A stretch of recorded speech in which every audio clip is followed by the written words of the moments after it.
Okay, ladies and gentlemen, my computer says 9 o'clock. I call this Sawyer County Public Safety Committee meeting to order. Can we have roll call? Madam Clerk? Ron Buckles, Present. Ed Peters, Present. Jason Weaver, Present. Mark Helwig. I see Mark online. Marshall Savitsky, Here. you have a court. Okay, all right, pledge of allegiance, please. Pledge allegiance to the flag of the United States of America and to the republic for which it stands, one nation, under God, indivisible, with liberty and justice for all. Okay, certification of compliance with the open meeting law, Madam Clerk. This meeting has been noticed to the public and news media as required by section 19.84 of the Wisconsin statutes. Okay, the meeting agenda has been presented. I have no problem with it. Anybody else have any questions with it, committee members? If not, okay. Number 6, public comment. Anybody that wants to speak on public comment, you have 3 minutes. Is there anybody that wishes to speak on public comment? Anybody online? Okay, all right.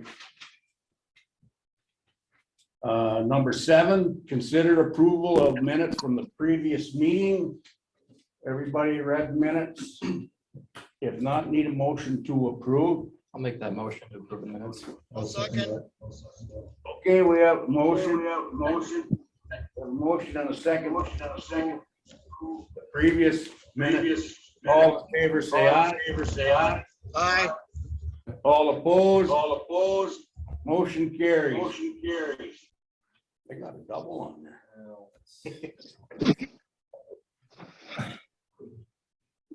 Circuit Court, the judge is not here. Courthouse remodel update, Andy? I don't have the full report. We'll get that in a couple of days from the contractor. Just we had an update every 2 weeks. We have a meeting. In general terms, they're on schedule. They probably could use a couple of days to try to work ahead. You're starting to see the forms go up for the footings. Demolition of the veteran service building is getting closer. The asbestos abatement is supposed to happen in the next week now.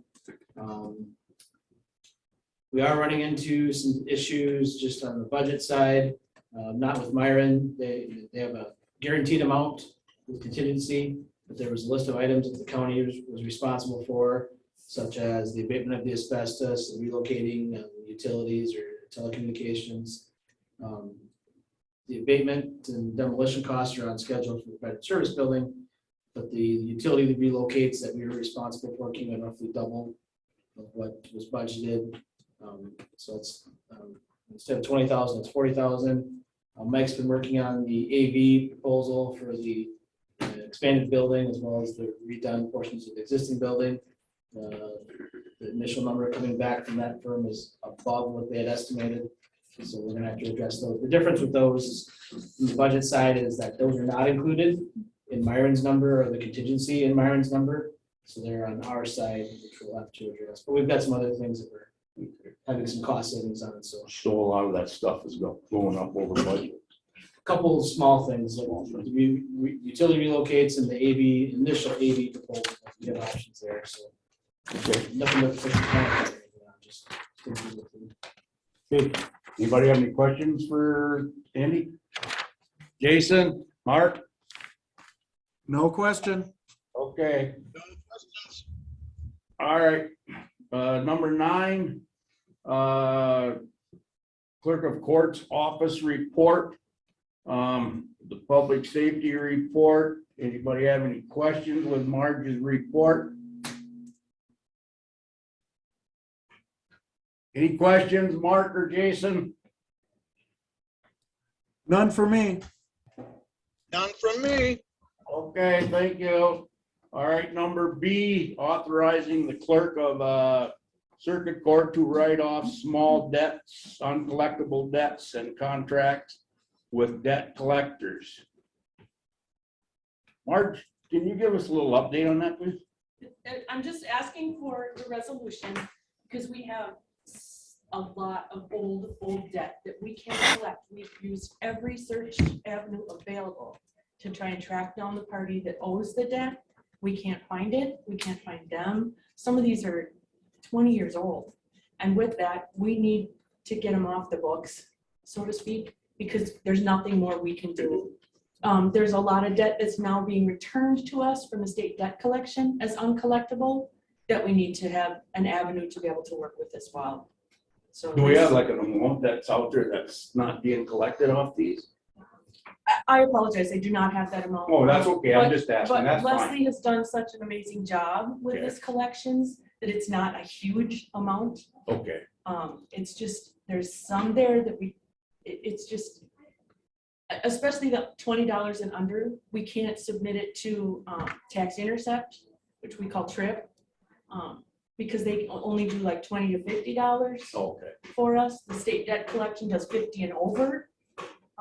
And so if it's under $20, there it sits, taking up, okay, space on the book, so to speak. sure, sure.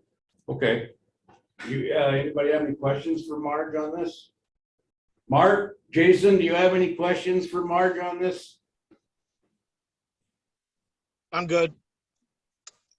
Okay, then we need, she needs a approval from this committee to. I'll make a motion to approve. Okay, we I'll have a second it. motion in a second. We have a motion and a second to approve the authorization of the clerk of circuit courts to write off small debts, uncollectible debts, and the contract debt collector. All in favor, say aye. Aye. Aye. All opposed, motion carries to approve this resolution. Does that have to go to the county board too? Yes. Okay, to send it on to the county board. One more thing, Yes, I'd like to introduce Leslie as my chief deputy, okay, because I've been out, quite a bit with my husband with his health issues. I felt I needed to have somebody in the office that could help keep things, moving where supervisors needed. So I've named Leslie as my chief deputy. So I just wanted to introduce you. yeah, welcome, thank you. Congratulations. Thanks. Okay, any more, Marge? No, sir. Okay, any more questions for Marge? Anybody? Okay, if not, number 10, District Attorney's Office report.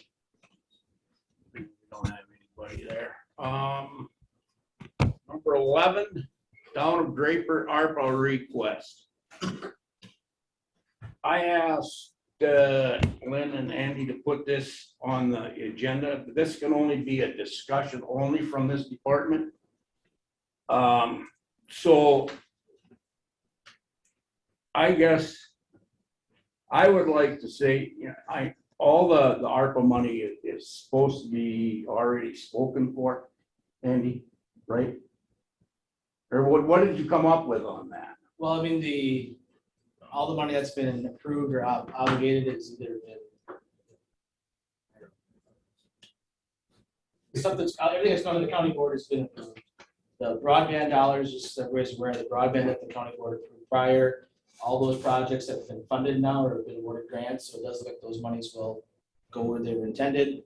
At last month's finance meeting, the finance committee made a motion to allocate the balance of the ARPA funds towards the building project.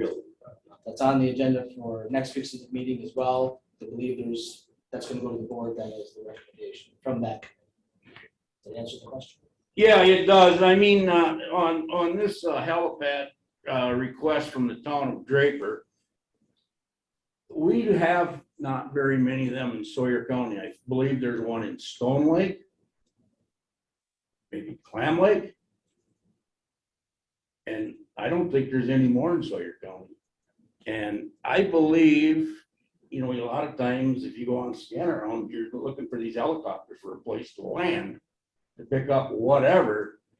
I would like to see this get back put on somehow for the request for their 40,000 to the town of Draper, because I think it's a safety concern and I would like to see that approved through whatever channels we have to do that in.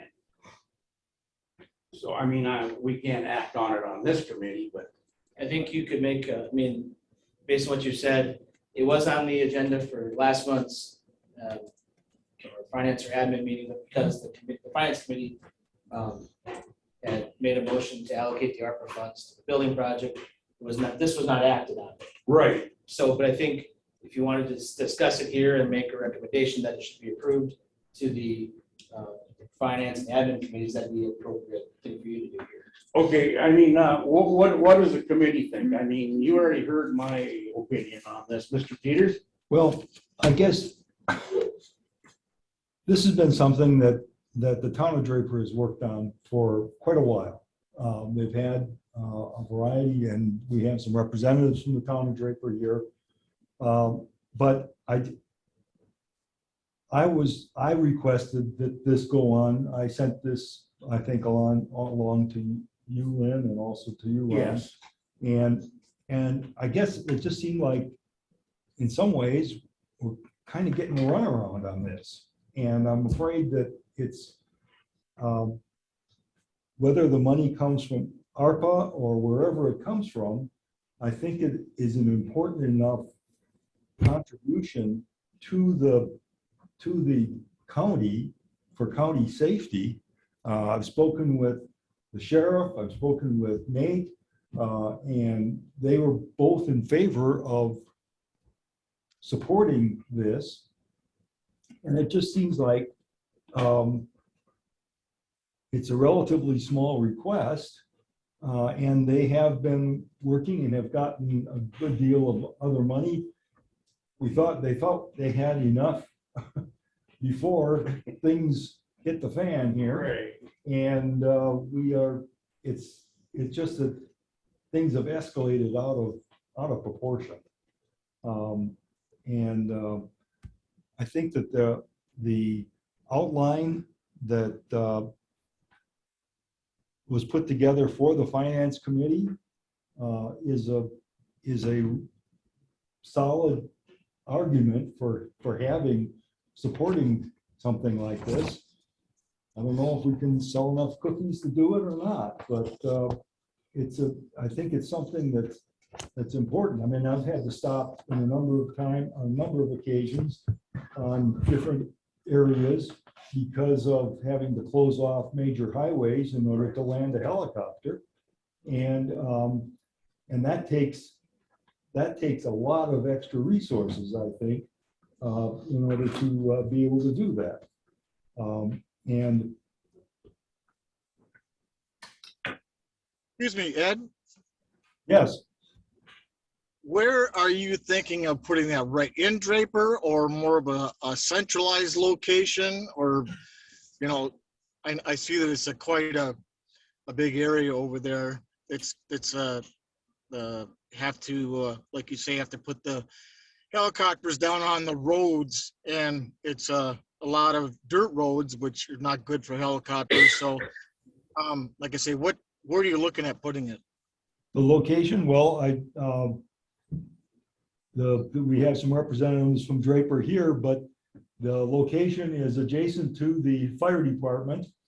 And it's on a flat surface, elevated off the highway, right off the highway, with direct connections, both to the Hayward Hospital, Ladysmith if necessary, and also to Park Falls. And so it would be a central location and would serve that huge area in southeastern Sawyer County that is admittedly sparsely populated, but you can't land most helicopters on forest roads, as far as I know, without cutting down a lot of trees. Yeah, you're right. Have other townships asked, have they been asked to chip in for this, in that area?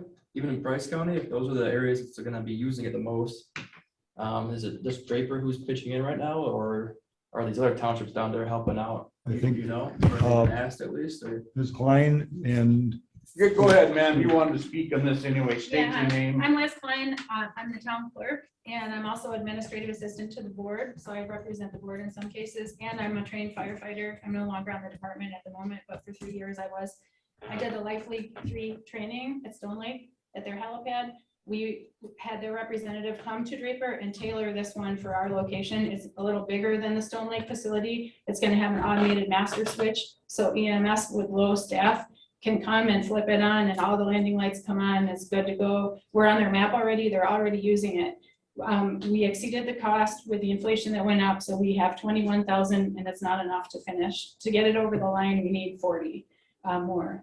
So the other issue is Tuscobia Trail and Dead Horse Run Trail. Both of those are flight for life calls. When someone is ejected from a vehicle on Highway 70, we've had 2 fatalities in the last 2 or 3 years. Logging trucks on the state highway. So we have tourism, we have the loggers, we have the trails. So those are the things. And also we have an aging demographic. So a lot of our elderly citizens that are there and all the cabin owners that come up might have a heart attack or something. We were loading people on there during COVID. So that's why we're asking the county. To your question, no, we have not asked any other townships. I just wonder if we get 40,000 in one township, or is every other township in the county gonna ask for 40,000 for projects? It's just concern, I guess. Well, I don't believe they will, Mr. Savitsky, because this is a public safety thing.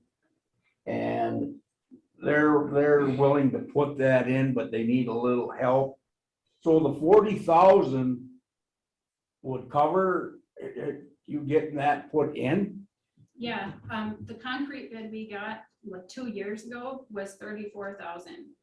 So just the concrete and the insulating foam and all of that at that time was gonna be 34. That seemed high and we only had 1 bid, so we scaled it all back.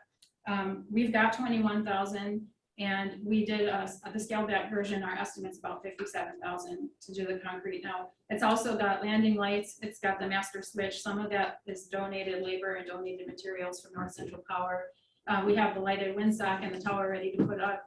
We have a lot of it ready to do. We just can't take the bite of the apple to get the concrete for it for that huge chunk of money. So it's gonna cost around 60,000 total? Yes. Thank you. I think it's needed. I don't know where we're gonna find the money though. Well, the money's coming from, if we do it right, hopefully, can't guarantee, out of ARPA. It's not gonna come out of any of the county's budget part of it, but it's the ARPA funds. So I guess the next thing is, do we want to, I guess Andy send this on to finance for approval and then on to administration? What's our way to go about this, I guess? That's what I would do is the committee wants to take a vote and recommend approval and then it should go to the finance committee and then ultimately to the county board. Okay.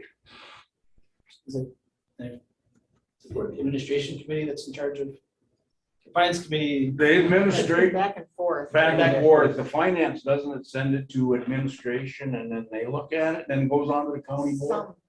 Sometimes. We'll just do it that way. Okay. Cover all the bases. So Jason and Mark, what, are you for this or not? To send it on to finance? I guess I have a question as operation and liability of a landing pad. I remember that the tribe was looking into building one. And they said if we built a pad, we had to have license by FAA and other things, whereas we could just use the casino lot and not have to worry about it. So that's why we never built one, Okay. at least to the best of my understanding. So I guess I would just wonder about their licensing and permissions from FAA. Ms. Klein, can you answer that? Chris can. Go ahead, I'm state your Chris name, Klein. sir. I'm Chris Klein. I am the chief designer of. Step up to the mic, please. do I need to hit a button or anything? No, just talk to they'll I'm hear. Chris Klein. I'm the chief designer of the helipad on behalf of the town of Draper. I'm also a firefighter. When we worked with Lifelink 3, who is the main helicopter provider for this area, they said that it does not need to meet FAA specs because it's not going to be a public helipad for, a commercial, a corporation needs to fly in a helicopter to land there for an event or something like that.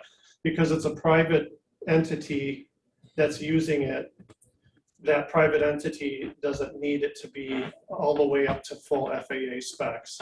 So what we've designed is a helipad that's kind of in the middle ground where it's not just a field with no safety features, but it does meet most of the FAA specs in terms of the way the concrete is designed and sloped so that it's has the proper drainage. Also, the proper markings for it to be a helipad so that it's recognizable as a helipad, proper signage, lighted windsock so that the pilot can, observe all that. We're going to be putting in the FAA spec lights that are to light it up at night so they can see it from a distance and identify it, those type of features. And we're even looking at having a remote radio control from the pilot. If that's going to work out as we hope, the pilot will be able to actually remotely turn the lights on.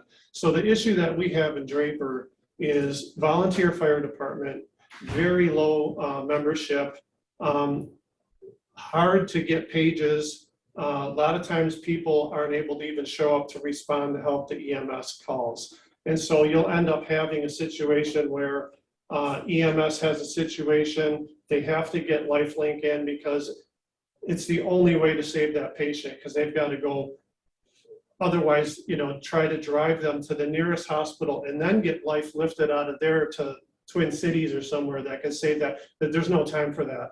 So in this remote location, you got an ATV accident or a rollover on 70, that's right there on the highway. We need to get those people out as fast as possible. The EMTs, if they can pull up and just flip a switch on the building and light the whole thing up, or the pilot can even do it remotely on the way in. Now we've got a scene that's safe at night. We're gonna have a fire extinguisher mounted outdoors for access in case anything happens before the fire department gets there. So we want to make it as automated as we can for the lowest amount of money. We were even looking into an automated snow melt system, but that ended up inflating the cost to like over an additional 100,000. So we scrapped that. But it was, we were trying to look at how can we get this to be as safe and productive of a helipad as we can for the lowest amount of money. And this is what we came up with. So we've scaled it back, but this is still almost all full FAA, but it's not because it's not a public helipad and it's only being used for Lifelink or their counterparts. Like Mayo One has a helicopter team that could also fly in there. If Lifelink is already out on too many calls and they don't have any helicopters available, they radio the next available company and they can come in and also land there. So it would be designated only for that purpose. Okay. Mr. Weaver, you got any more questions? No, sir, that answered it, and it sounds like a great idea. Okay, Mr. Helwig, you got any questions? Well, Mr. Chair, Yeah. my opinion on it is as Mr. Weaver said, it's a good idea. My only concern, like I said before, is funding. I think we're relying on ARPA funds quite a bit. So I would have no problem with sending it forward to, what are we looking at, finance or admin? I wasn't quite sure what was decided there. Okay, here's what we're gonna do, Madam Clerk, we're gonna take a roll call vote to send it on to finance. Mr. Weaver, Yes. Mr. Peters, Yes. Mr. Hellwig, Yes. Mr. Savitsky, Yes. Mr. Buckholz. Yes. Okay, so it's now gonna go on to the finance committee So you're welcome to come up And that's next week? next Week from today. Thursday. Is there a motion to forward it on, or was it just a roll call? I can make that motion. Yeah, I'd like to make that motion to send it on. Okay, we have a motion in a second, yeah. No, we did not, but thank you for that. Do we have a motion and a second then on that? Yeah, we do. Thank you. Yep, thank you. Thank you. Yes, thank you. You're welcome. Okay, number 12, Sheriff's Department report, Communication Center report. I'd just start off by saying, we did have a busy weekend. We had a tragic accident just south of Sealy this weekend. Fortunately, to date, there's been no fatalities involved, but there was quite a few injuries. Vehicles with a lot of people in them, and it was pretty much a head-on at Pfeiffer at 63. So Okay, with that, I'll turn it over to the chief. Thank you. Our calls for service and our call volume has been trending upward, pretty normal for the summer months. We still have 2 full-time vacancies in the dispatch center, so our full-time staff has been working a lot, along with a couple of patrol deputies that we have that are trained in dispatch and the part-time staff. Our last hire has just completed her training and has been elevated to part-time so she can start pulling shifts for us. We had 2 applicants that we interviewed June 15th, and we're in the process of background checks, and one of the applicants will begin training will be this week. So work continues on costing and acquiring the hardware for our headsets that we're purchasing for dispatch. Seems like we're having issues finding the equipment we need to attach to our brand of radio consoles. So that's still a work in progress. Calls for service for June of this year is down a little bit from that of last year, and the total number of calls for service year to date, they're 8,841. so you still say you need 2 full-time dispatchers? Correct. And you have none for or do you have some coming in for interview We had a now? part-timer that just Part-timer? finished training that's interested in a full-time position, so we may open up process for the full-time spot there. And then we did interview 2 applicants in mid-June that one of them passed the background check and will be starting some field training here shortly. Okay. All right, any questions for the chief deputy? Yes, I have a question. Chief, Go ahead. yeah, have you gotten out the cameras for the officers yet? But we have, All right, thank you very much. Awesome, thanks. Any more questions for him? Okay, if not, number B, patrol report. Lieutenant Rapinski provided a report. He apologizes. He couldn't be here. He's doing an upgrade with our track system with the state this morning. So if you have any questions, I try to answer them for you.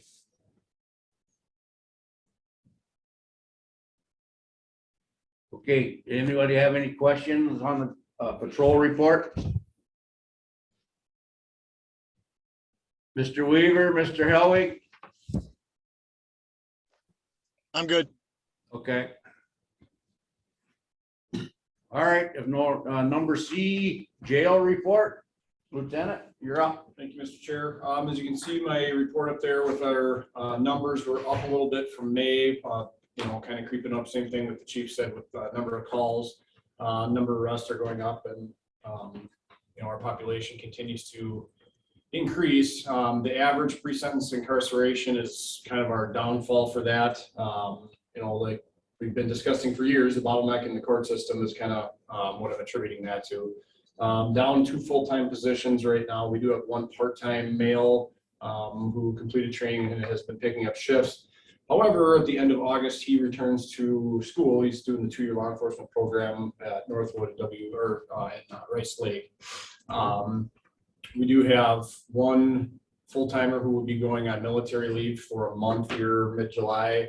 And then another full-timer going on maternity leave at the beginning of August. So we're going to be hurting pretty good coming up. I've received one application yesterday that I'm going to be contacting today, and we'll coming in to meet. So, other than that, if there's any questions, I will take them. Okay, anybody have any questions for Lieutenant Johnson? Nope. Okay, No, I'm good. Thank you. all right. Number D, body cam demonstration. Oh, here we go.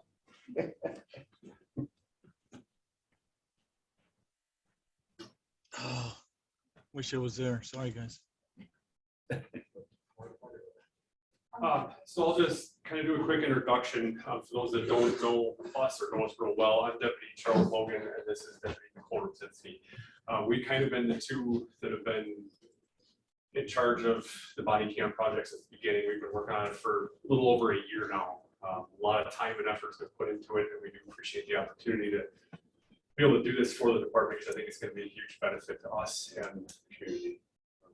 We have a short presentation. We'll just kind of keep it real brief. There's a lot to these, but we'll keep it brief just so everybody has kind of a basic understanding how it's going. And we do have these in the field as of a month ago. I think we trained our last group, so we've been using it for quite a while now, and things seem to go pretty good. So. All right, with that, we have a PowerPoint just to kind of give you a basic overview.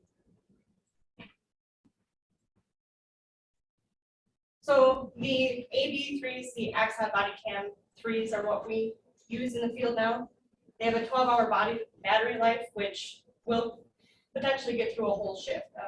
Haven't heard any issues yet. It hasn't lasted a whole shift. Haven't heard any complaints. It has embedded GPS, so that means when we're going to demo it for you, anywhere that it connects to wireless, like a cell phone, the GPS is already embedded in it. So if dispatch needs to find you, they can use the app that we have that will show them where the deputy is if they're unable to get a hold of you. With that, when a video records, it also documents where your location was, the time, the date, all that information stored directly inside the body cam itself. Like I said, it connects via wireless LTE connectivity, and there's an app called Respond Plus that we use that gives us the capabilities to live stream events if needed.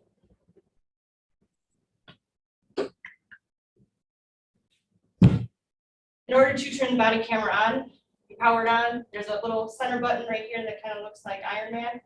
You double tap it, and it begins recording. There's a 30-second buffer, so you see 30 seconds before anything has started.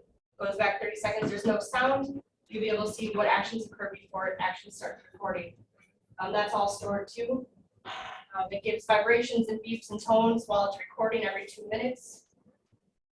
And the deputies have the ability to mark specific events during a situation. If they believe that something happened that they really need to mark it and make sure it's an important marker in their video, they can just double tap an event button in here, and it marks that spot so they can go back and review it at the end of a call. When it's recording, it's blinking bright red. Like I said, it gives tones and everything. There's also on the top screen, it shows a video camera that shows it's recording. So there's really no way for a deputy or someone else that they're interviewing or whatever to say that they didn't know that they were recording. To end it, all the deputy has to do is hold it down for 3 seconds. It gives a loud tone, a vibration, and then it turns back to green and begins flashing green, letting them know that it's in the ready position again.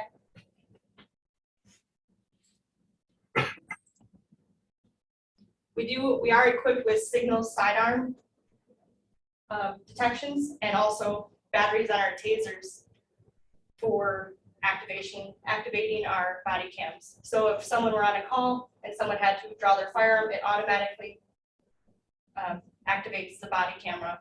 That way, in a high tense situation, you're not trying to remember to activate your body cam and automatically do that. That being said, it also activates the body cam within a 30-foot radius. So anyone in that 30-foot radius who has their body cam on and activated, it will automatically start recording theirs. The same goes with taser. We can draw the taser and not turn it on. The second we turn it on, it automatically starts recording the video. And that goes with the same 30-foot radius it all starts connecting right away. So every deputy in that area will have that. This goes not just for patrol, but also jail staff is also equipped with body cams now. So they all have the same ability when they draw their tasers and turn them on, it automatically starts the process of recording. And they also use them when in contact with inmates in the jail.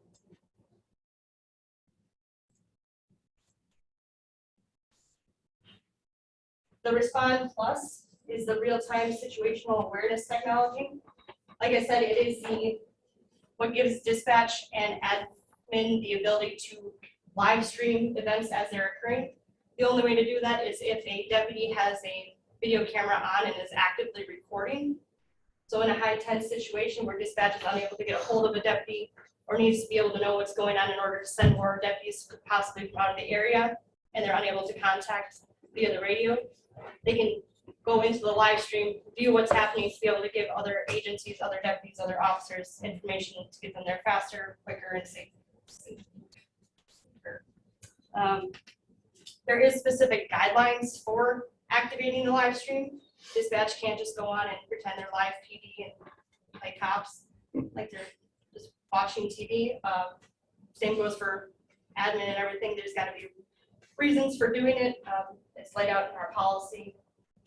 And we will demo this for you so you can see what it looks like when it's happening. There is a preservation. I'll go back. So these are what our docks look like.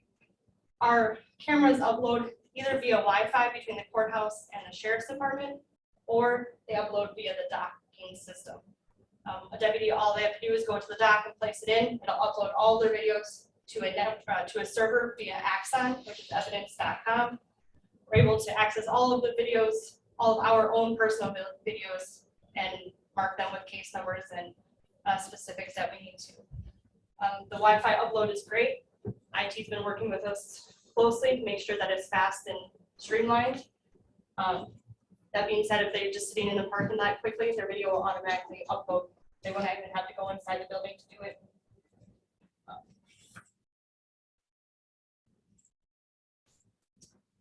There are preservation and retention periods. All the recordings are retained for a minimum of no less than 120 days after the recording.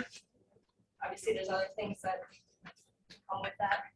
There's also the ability for videos to be redacted, to use masks and object trackers over personal data, personal information, in cloud out audio, faces if they need to be, and things like that.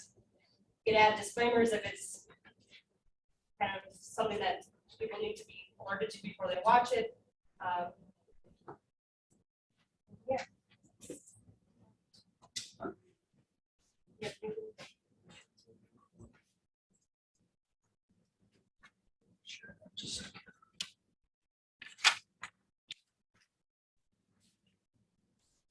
And Deputy Logan will take you on a tour of the courthouse. Well, it's we've never tested it in the courthouse. I don't know how good a service we'll have, so I'll go down to the main entrance and then outside, and hopefully we got a good connection inside. But again, it goes based on the cell signal, so depending on where you're at, certain buildings, especially brick buildings, it gets pretty spotty. But we will give this a try. And as you can see, if you look at the map, you can see where other deputies currently have their cameras on and where they are located in the county. The green means they're on and they're working.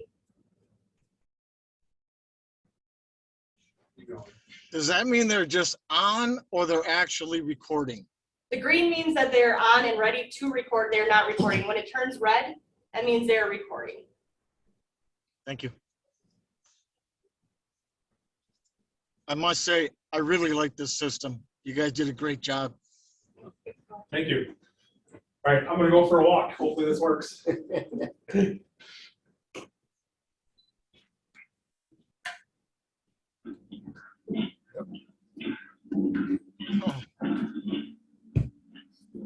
So this would be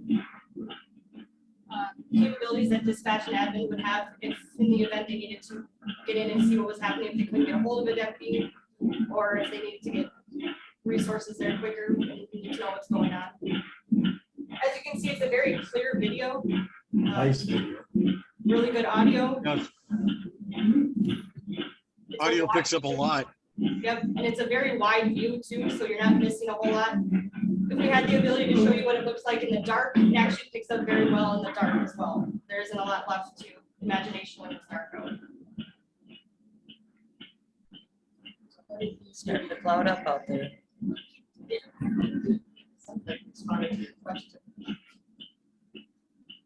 Deputy, is there any way to communicate to the officer through that? Other than our radios, no, there's not. Okay. It only takes audio in, it doesn't. You can't talk back like a walkie-talkie.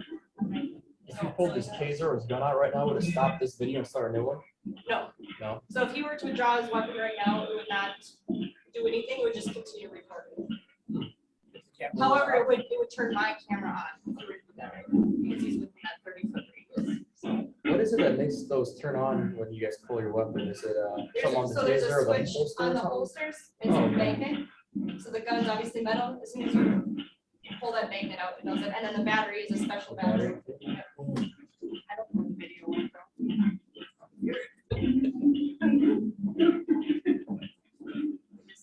Did we lose video to Officer Logan? Yeah, we did. I don't know if it's due to poor network connection or this is back in the loop. No, that's the map. So you must have ended the video. And so the deputies have the ability to end the video on their own. All they have to do is hit the center button again to end it. So if they're in a situation where they don't think someone should be viewing this because it's way too gory or it's personal, like they're in a hospital setting or whatever, they can end the live stream and then reinitiate the video again. When someone does activate the live stream, it turns purple and it beeps and it says live stream across the top. So the deputy will be alerted if someone is in their video and watching.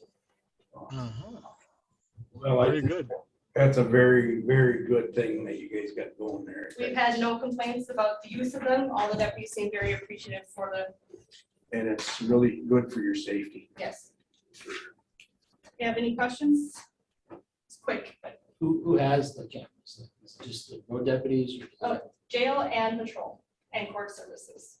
So, Full-time and part-time.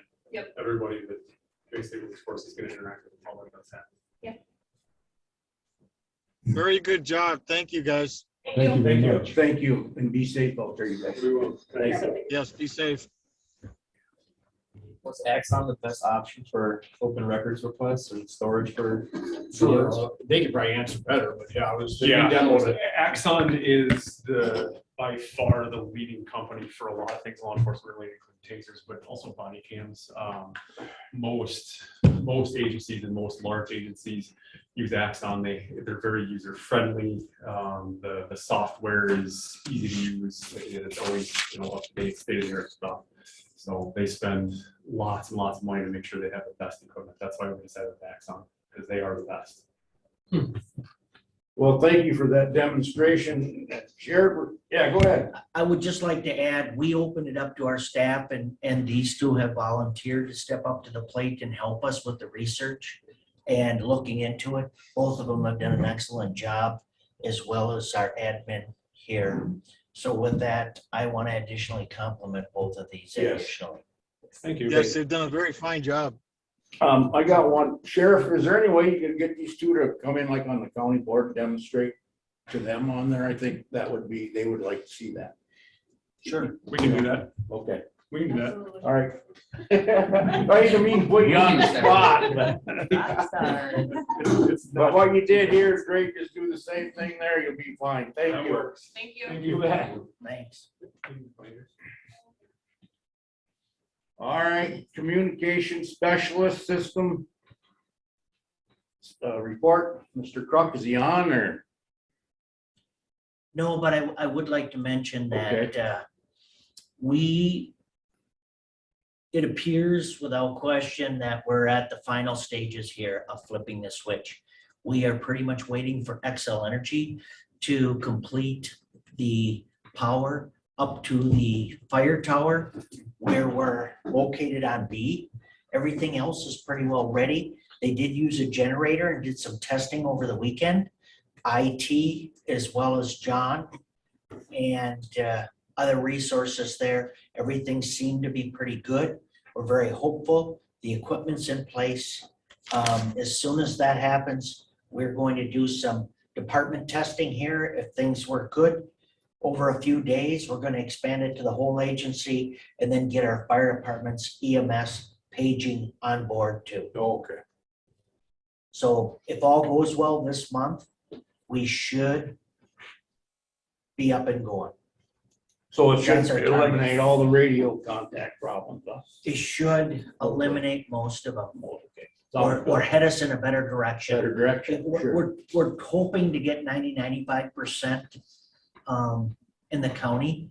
We're not certain we're gonna be able to achieve that on portables. Mhm.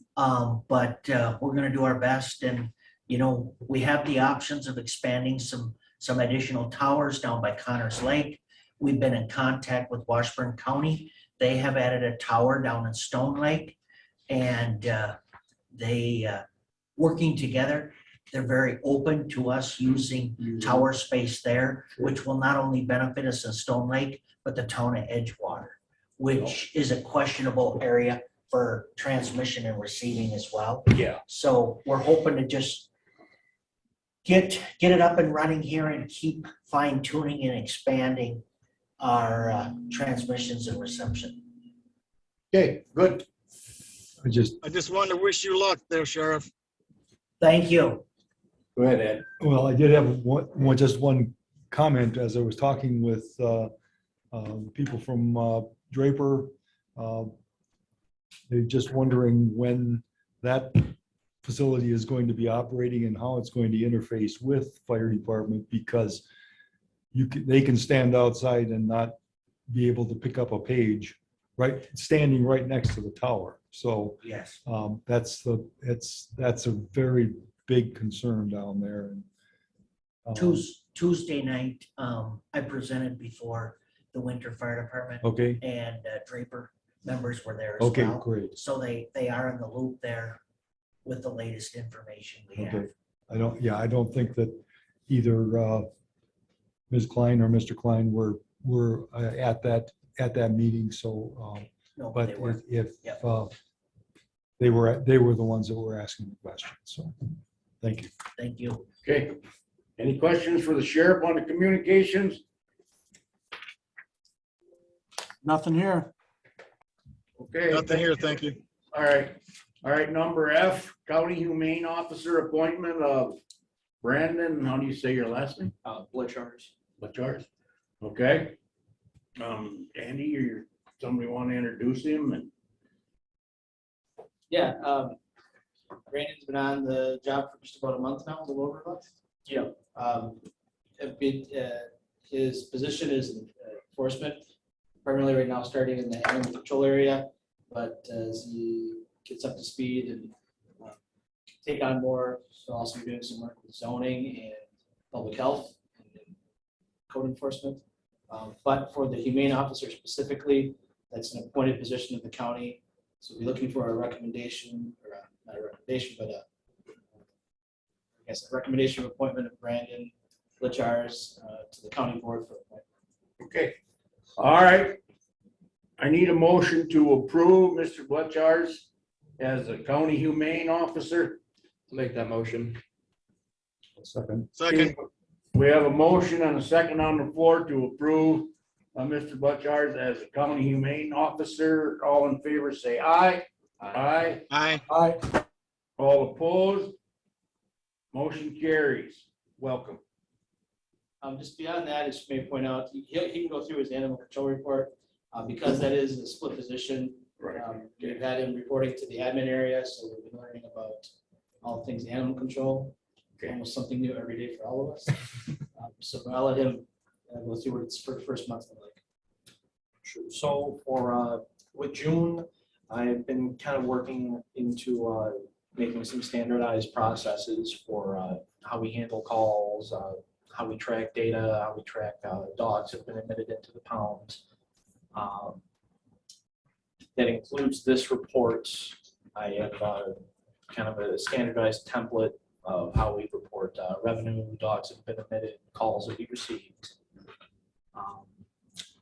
Then I've been working on making forms for calls received, any incidents that we have related to animal control, and making sure that that's digital, so it's easier to store and access.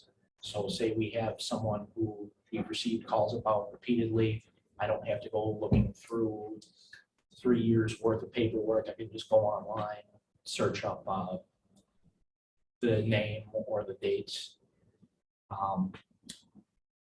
For the other reports, I made a few contact, complaint, incident. I've been trying to tweak them as I go along, see which reports I don't use, what parts of them I don't use. So that's been continuous work, and that'll continue to go on as I learn more with the position. For June, we saw a slowdown with dogs being admitted into the pound. Generally, I can expect one Monday morning. But this weekend, we had a good amount of them come in, but right now we don't have any dogs in, so that's good news. We had a few bite cases over June. One of them had to be quarantined over at the dog pounds. Then towards the end of June, I received OC training and exposure from the Sheriff's Department. So now Chief knows firsthand how that exposure went. But now I'm certified to carry that while on duty. I received my work cell phone, procurement card, business cards, so that helps a little bit with buying supplies for the pound, receiving calls when I'm not in the office, business cards for handing out to public that I interact with. Then on the animal control side, purchased handling gloves and heavy duty bike gloves that go all the way down to the elbow. They had some previously, but they were pretty old and rough shape. I don't know how they would have held up, and I didn't want to find out. As for the dog pound itself, I've been cleaning up a lot there. Still trying to work through some things. The storage room, namely, needs some work, but I've worked on making sure the food is in proper containers, sealed, and then same for blankets that we have there. And prior, they were just kind of laying on the floor, and I had a number of them that I had to get rid of because they had been infested with rodents over time. So now that's all stored in bins, and I think it's in a lot better shape. Beyond that, I've registered for the Humane Officer Training in Madison this September. We spoke with the state on the appointment, and I can be appointed per the state. I just need to get that training done in September, so that's on track. I was also scheduled to meet with Eau Claire County's Humane Officer to kind of get some ideas from them and their shelter. I had to push that back, but now that's scheduled for the 19th of this month. So I'll be over there. And then below here, I have all the calls received, dogs admitted, licenses issued, and revenue. Yeah, I like this. This looks good. Very informative. Go ahead, Sheriff. I would just like to add, we have had a lot of interaction with Brandon, and he's had some very unique cases in the last month or so.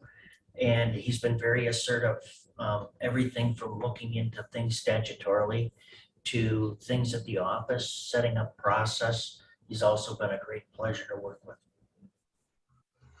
Good. Excuse me, Mr. Chair? Go ahead.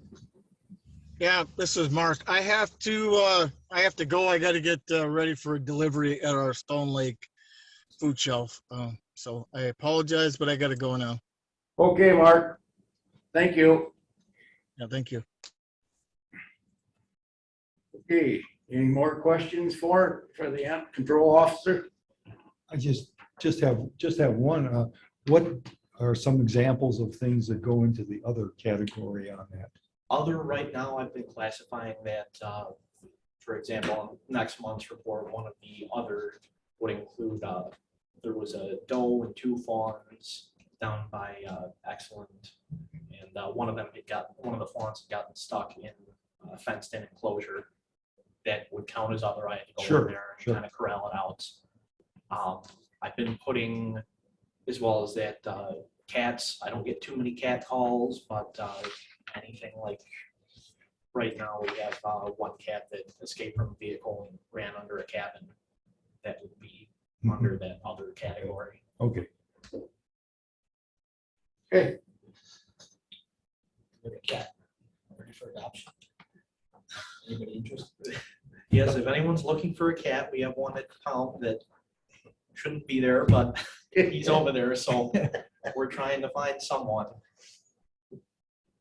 I'll take one of your business cards though.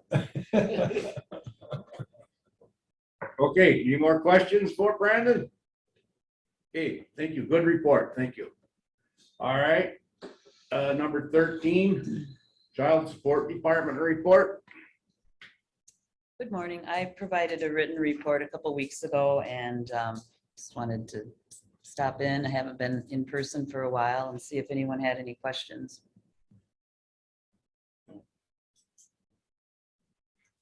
Do a good job. Well, thank you. That's not the popular opinion, but I appreciate Well, it. that's I do our have problem. one question. Sure.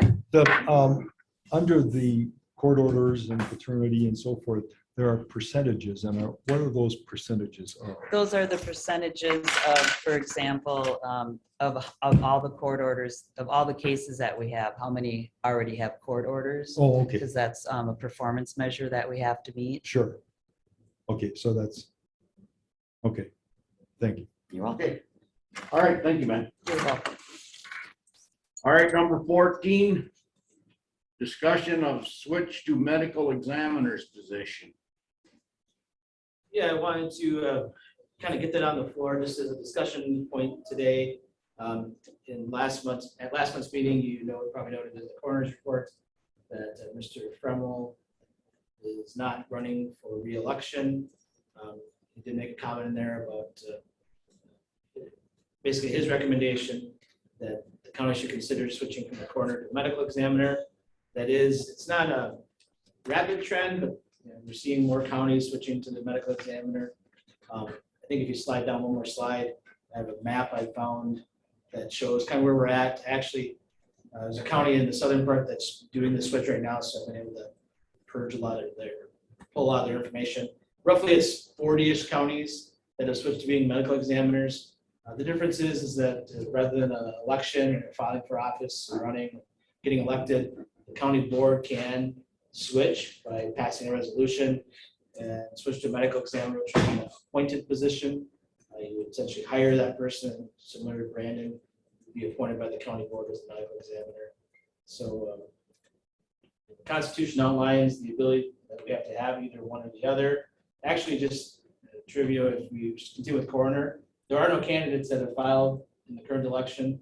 There's no registered write-ins, and I asked Lynn, we have not heard of anybody running for office or interested or inquiring about running for office. Come January 2nd of 2023, if we have no coroner, I believe that the judge can appoint somebody. Okay. On an emergency basis to take that position. There are no specific criteria, like they don't have to be a physician, but the statutes recommend a strong understanding of disease process, pathology, investigations. Kind of what I attached, just goes through some of the duties. I don't know if we need to explore those because I think everybody knows kind of the role of the coroner. I would say just as general comments, what I've seen is in some areas there's a coroner that was in it, you know, elected for 10 years, 20 years. They did it on a per diem basis. Once that person is not there, it's tough to find a new person to run or to take it under the same terms as some long-time coroners. That's happened in a lot of counties in our region over the years. They've switched to medical examiners. Have a little more control, a little more ability to supervise that person. Still, I mean, I'm sure Sheriff's Department can tell you some of the situations that they're involved with, where the coroner is involved. It's not, it takes a special person that wants to do that type of work. So I just wanted to throw out, again, you can read through this, answer questions, it would be take a resolution. If you wanted to consider a switch, now would be a good time when we don't have a candidate. Not right today, but like in the next month or two before the election, that way you could signal that you're going to switch to a medical examiner and nobody would try to attempt to write in for the office then. As far as budget wise, this would not be a money saver. It wouldn't necessarily be an increase in the budget. You could say you're going to create a medical examiner and pay and have them appoint deputies, just like the coroner can, under the same compensation, per diem or death investigation, fee per death investigation. So the switch wouldn't inherently be an impact on the budget, but from a practical standpoint, that's what you're going to see is when nobody's running for office because of the nature of the job or the compensation. So even if you kept it as a coroner, you might see increased costs by having to come up with a compensation structure that's more attractive to get somebody to take that type of position.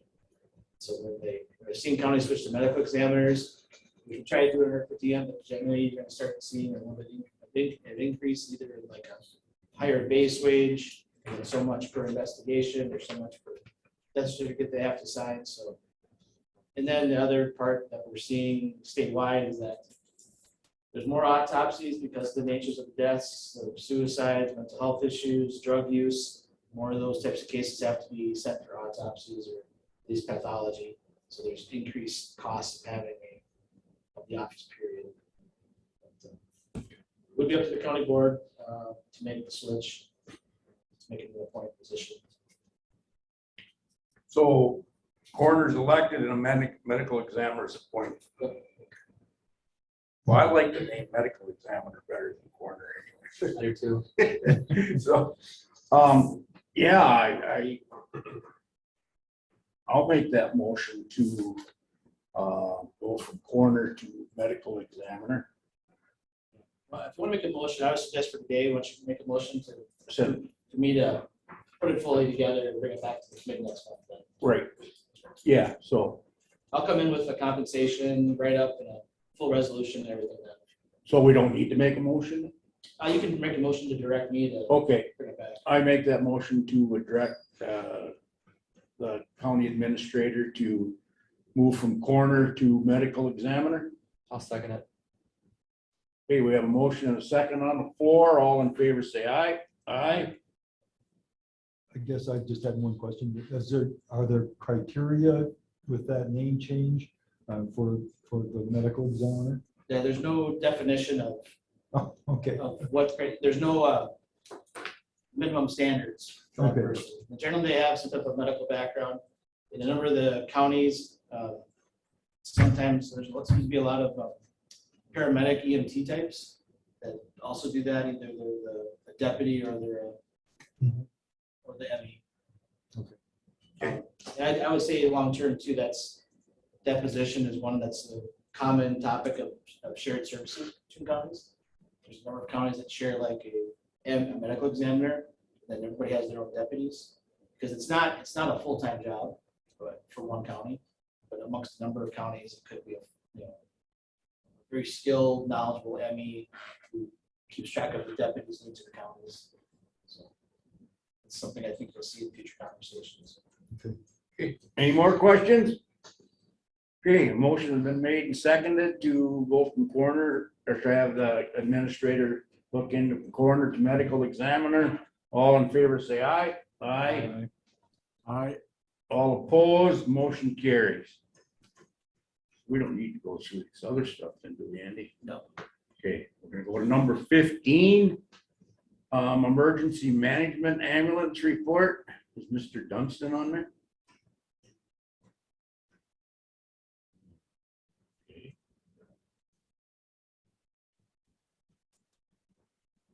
All right. Anybody have any questions for the emergency management ambulance report? Okay, if not, number B, Nixle contract discussion and possible action item. I can talk on that. Okay, sure. I think you probably are all aware, we talked about it a little bit last month, the Nixle contract.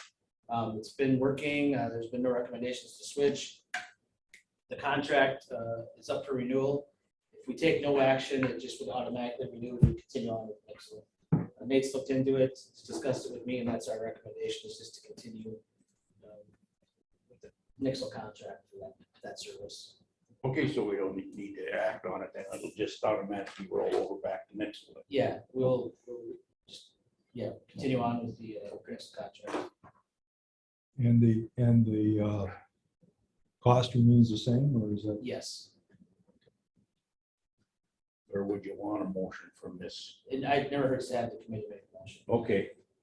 All right, I need a motion to approve keeping the Nixle contract. I'll make that motion to approve continuing with Nixle for the emergency notification. I will second that motion. Okay, we have a motion and a second to keep Nixle contract for Sawyer County. All in favor, say aye. Aye. All opposed, motion carries. All right, number C, Township Ambulance Service Contract and discussion. What is that? That's, I will discuss that. So we have an agreement, Sawyer County does, with 3 townships in Washburn County, the town of Bass Lake, the town of Birchwood, the town of Stone Lake. We've been billing these townships on a per capita basis for, looks like 6-7 years. The current rate is $40 per capita. I believe that was increased in 2021. Yeah, it was at 29. Actually, it was lower than, it was closer to $20 per capita. And it was increased to $40 per capita. So I'm bringing it up because July is the month. Well, there's 2 things. One, the contracts date back to 2016. I think it's just time that we put a current contract in place and get them freshened up. Okay. And in the contracts that we have been just rolling over, July is the month where we would notify them and sit down and discuss the service and the rate and the contract. So it was increased to $40 per diem, I think in 2021, based on what I've been able to find. The actual cost, this is not, we don't have 2021's numbers, this is based off of 2022 operating costs. The cost is actually closer to $71 per capita. And I don't know the history outside of talking to Nate and Mike Keefe a little bit, that there was like acknowledgement prior that we're not billing these townships as much, but we couldn't just go from billing them $20 to $70. So went to 40. I guess I want to notify the townships that we want to establish new contracts and discuss an increase from the $40. And bring it back. And bring it back. Yeah, let's bring the contracts back. Okay. But I just think the date, I mean, those, I'm sure those townships are asking for service from us because it's closer than them getting service from North Memorial, the Washburn County contract. Potentially, if you raise it up too much, they could end up doing that. In total, we're not talking about a ton of money. Those 3 contracts total just over $50,000, $40 per diem per citizen. And our total operating costs are closer to 1.1 million. It's not a huge amount, but at least I think it's probably something that from an equity standpoint, we want to make sure we're trying to close the gap on what it actually costs us to run the service compared to what we're billing for. So you want us to make a motion for you to look into negotiating the contract? Yep. Okay. All right. You guys, we need a motion to have the county administrator do the township ambulance service contracts and rates. I'll make that motion. Okay. We have a motion and a second, Ed? Yes. Okay, a motion and a second to have the county administrator discuss the ambulance service contracts and rates. All in favor, say aye. Aye. All opposed? Motion carries. Ambulance personnel adjustment consideration. Ron, before we continue, can I take a 5-minute recess? I make a phone call. Yeah, we'll take a 5-minute recess. Go ahead. I'll do that.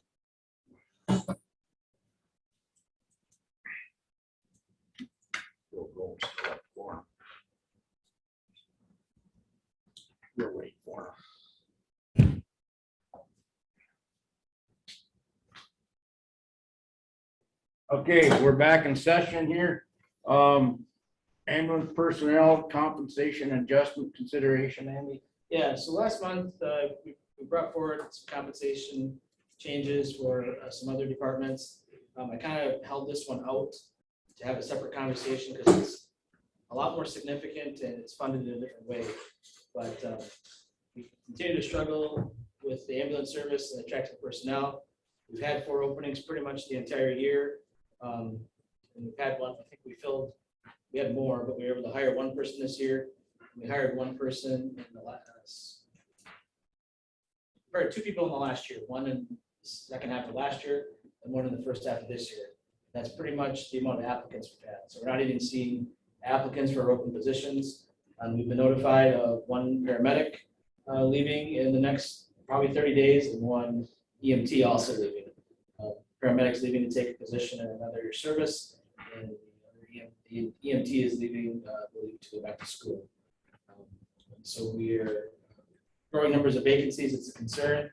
I think Nate's done a good job of kind of floating the service level so we can stay relatively within our budget, but it's becoming a strain on the rest of the employees due to the number of vacancies. Like I said, applicants at this point are almost non-existent, and talking to them and hearing why people aren't applying, meeting with Nate, it looks like our compensation is fallen significantly out of the market. And there's additional pressure within the region, or additional competition. North Memorial, which is Burnett and Washburn, they're having open positions and becoming more competitive. Marshfield has a trouble staffing their service, paramedics and EMTs, so much so that I see the city of Rice Lake has not, actually they decided not to, but they visited the subject of having their own EMS service twice in the last year. The volunteer services to the north, maybe either folded or contracting out or moving in the direction of having their own full-time staff. Russ County has added additional full-time staff and raised their rates. So the overall environment has just become very competitive for licensed EMTs and paramedics. So that's why we're bringing up the topic of adjusting the compensation, because that's what we think needs to happen if we want to continue the ambulance service. Just as baseline, so our EMTs, basic EMTs average $12.45 an hour. Our advanced EMTs are $16.05. Paramedics are $21. So we're looking increasing those wages anywhere from $2 to $3, depending on their slot on the grid. It's significant, but I think it's needed. It's different from other positions that are within the levy. As EMS is outside the levy cap, it still is assessed to the taxpayers, but it doesn't. So we still see it in our levy, but it's not part of our levy cap. But we're looking at the adjustments. The annual impact of $210,000. Right now, EMS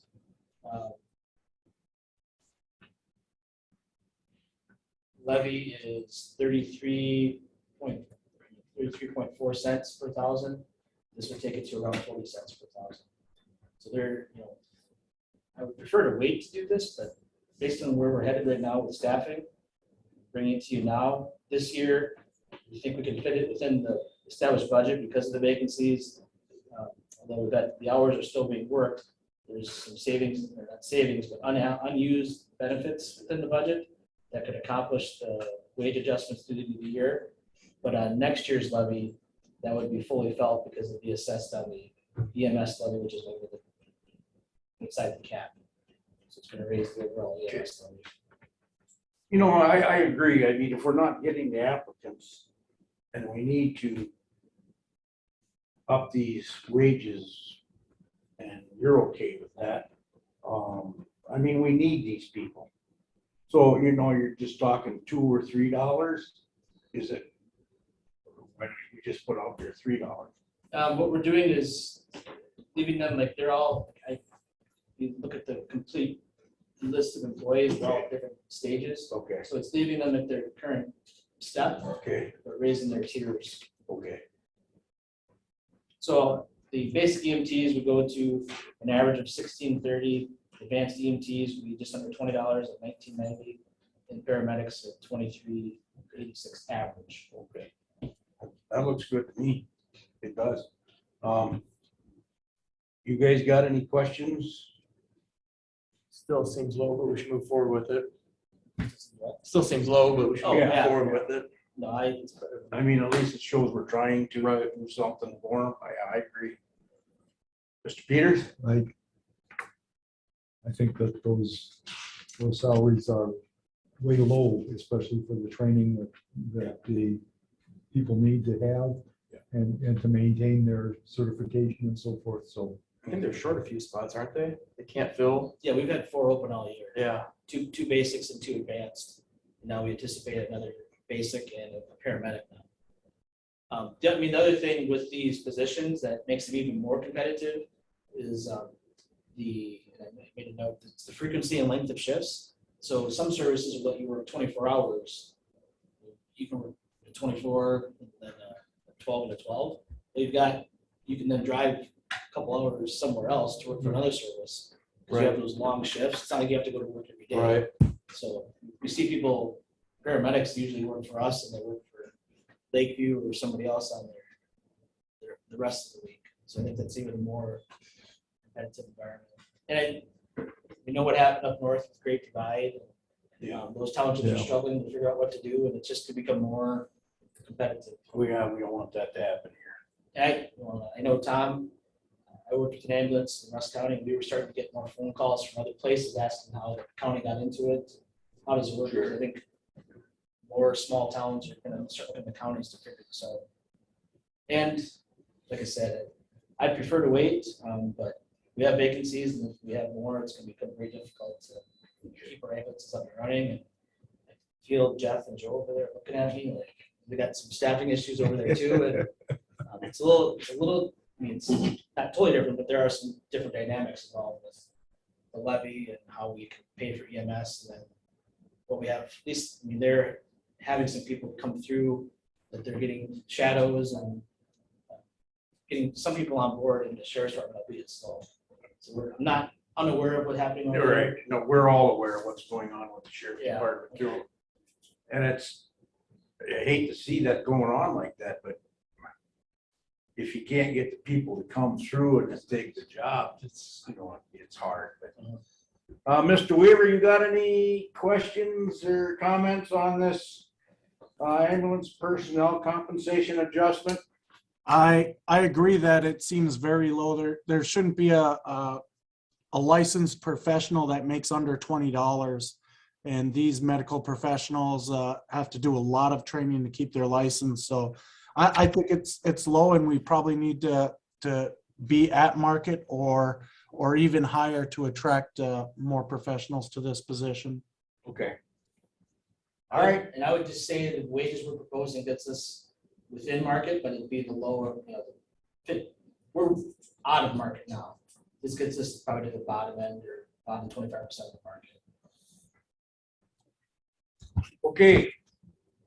All right, then I need a motion to approve this, and then it'll go on to the county board, right? I have this going to finance. Oh, finance, okay, all right. I have both committees approving a resolution. Let's put it up on the screen. Okay. Jason. Yeah, then to go to the county board. Okay. All right, I make that motion to a resolution to adjust the ambulance personnel wages and send it on to wherever. I'll second it. Okay, we have a motion and a second on the floor to approve the resolution to adjust the ambulance personnel wages. All in favor, say aye. Aye. All opposed, motion carries.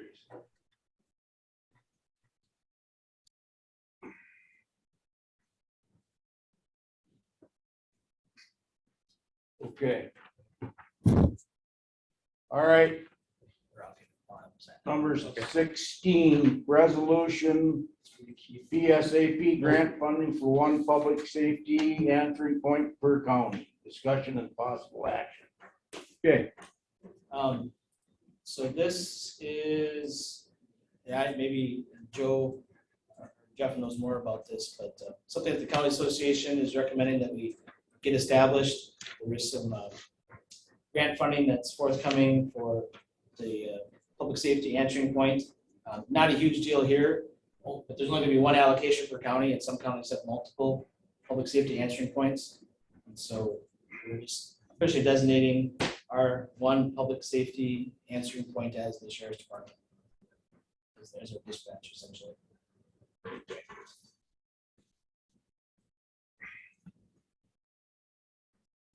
Chief, you want to comment on that or no? Well, Randy knows probably just about as much as I do. Yeah, they have to apply for these grants, we have to have a specific public safety answering point, which in Sawyer County, that's not an issue because we only have one. So basically, it's just a formality. Okay. This is a form template resolution that we filled in the blanks on to make this designation. Okay. All right. We need a motion to approve this. I will make that motion. I'll second. Okay, we have a motion and a second to approve the resolution PSAP grant funding for one public safety answering point per county. Any more discussion? Not all in favor, say aye. Aye. Aye. All opposed, motion carries. Criminal Justice Coordinating Council update. Not a whole lot to report there. The TAD grant is continuing to, Justice Point is working on that.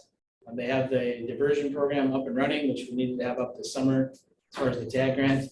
The actual drug court, you won't see anything really develop there until a year from now. The judge has stated that there will be no drug court up and until we have two judges up and running. So just a lot of preparation. The judge and Justice Point are going to the national conference to learn a little bit more about drug court.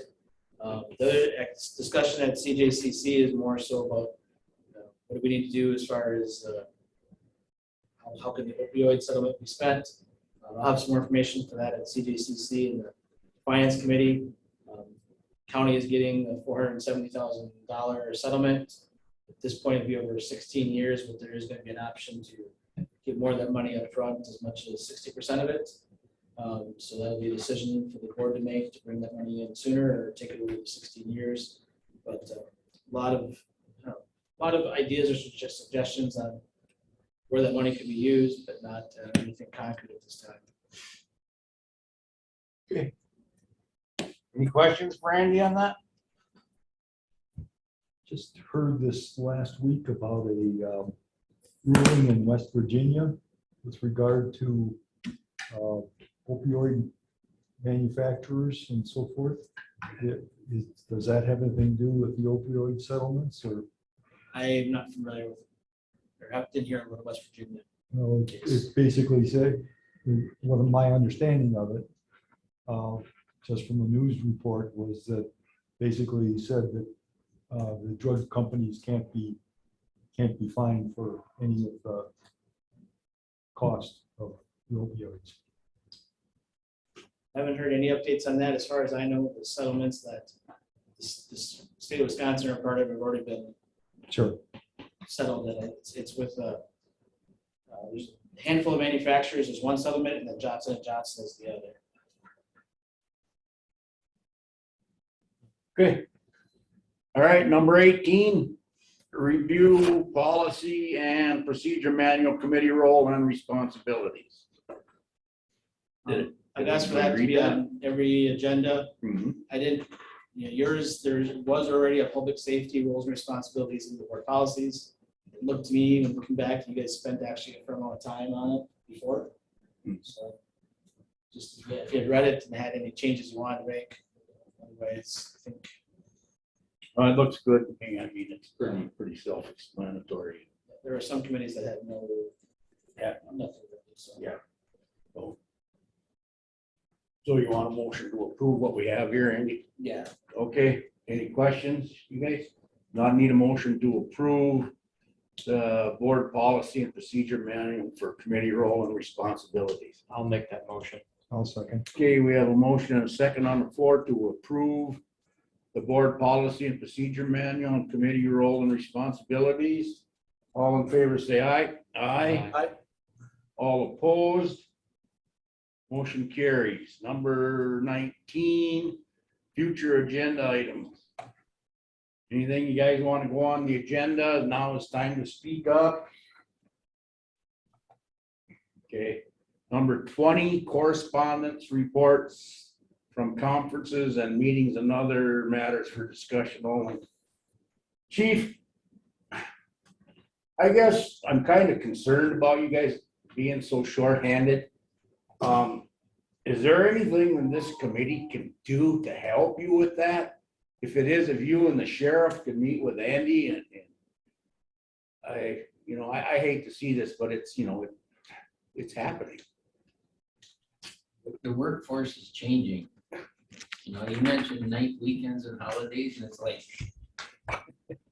Yeah, so I just wanted to put that out there. I mean, if there's something that we can do to try to help you, you and the sheriff can get with Andy and talk or whatever. then Yeah, bring it back. we do talk. Okay, Yeah, I mean, especially for the on dispatch is where we're the shortest. right. It's part of our conversations, I would say, of late have been, this is who we have. Can we get creative on? Because I know I got a lot of emails, well, from Andy too, on the dispatch thing. There was a big to-do on that, and I guess when I talked to the supervisor on that, I told him, we gotta go through the chain of command. We just can't go throwing stuff on the agenda without the chain of command being aware of it, so. But, then we met with the dispatchers yesterday. okay, all right. I didn't want to get too involved in it because I see Andy and you guys were really working on it, but I was getting all the CC back to me, so which I appreciated that. So if there's nothing else, we're adjourned. Thank you, everybody. I guess they gave us a copy just for us to keep. Oh, So then they gave that to Ron, and he signed already, so he's gonna